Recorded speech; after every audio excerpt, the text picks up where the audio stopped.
বাংলাদেশের জাতীয় ক্রিকেট দলের ফিটনেস ক্যাম্পে ন্যাশনাল স্টেডিয়ামে দেখা গেল এক চমকপ্রদ দৃশ্য। পেসার নাহিদ রানা যেন লেন্সের একমাত্র ফোকাস পয়েন্ট। তার চারপাশে থাকা অন্যান্য ক্রিকেটাররা যেন হারিয়ে গেলেন ক্যামেরার ফ্রেম থেকেই। ১৬০০ মিটার দৌড়ের এই পরীক্ষায় নাহিদ রানা যা করলেন তা প্রত্যাশারও অনেক অনেক বাইরে। নিয়ম ছিল প্রতিটি ক্রিকেটারকে ১৬০০ মিটার অতিক্রম করতে হবে সর্বোচ্চ ৬ মিনিট ৪০ সেকেন্ড অর্থাৎ ৪০০ সেকেন্ডে। প্রতি সেকেন্ডে দৌড়াতে হবে ৪ মিটার করে।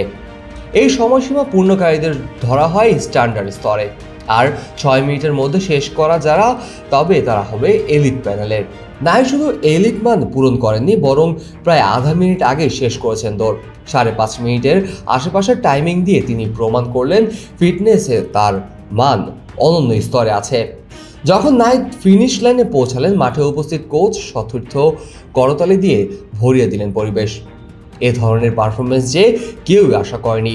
দলের অনেক সদস্যরা দৌড় শেষ করেছেন ঠিক সময় বা সময়ের কাছাকাছি পর্যায়ে, কিন্তু নাহিদ রানার দৌড় যেন মানদণ্ড স্থাপন করলো।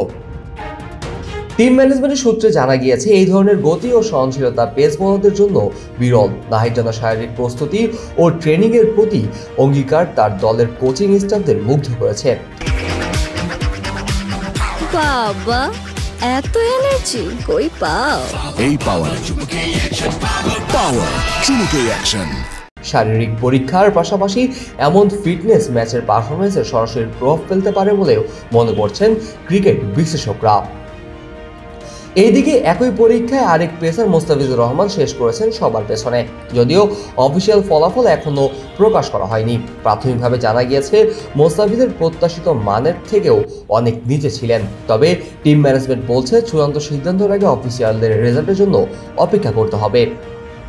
তবে যাই হোক, এই ফিটনেস টেস্টে নাহিদ রানার নাম উঠে এসেছে প্রথম সারিতে একজন এলিট পারফর্মার হিসাবে। তার এই দৌড় শুধু ফিটনেসের পরীক্ষার নয়, দলের মধ্যেও নতুন এক প্রতিযোগিতার পরিবেশ তৈরি করেছে। আগামী দিনে তার পারফরমেন্সের মাঠে কেমন হয় এখন সেটাই দেখার বিষয়। Kazi Mohammad Arafat, on field.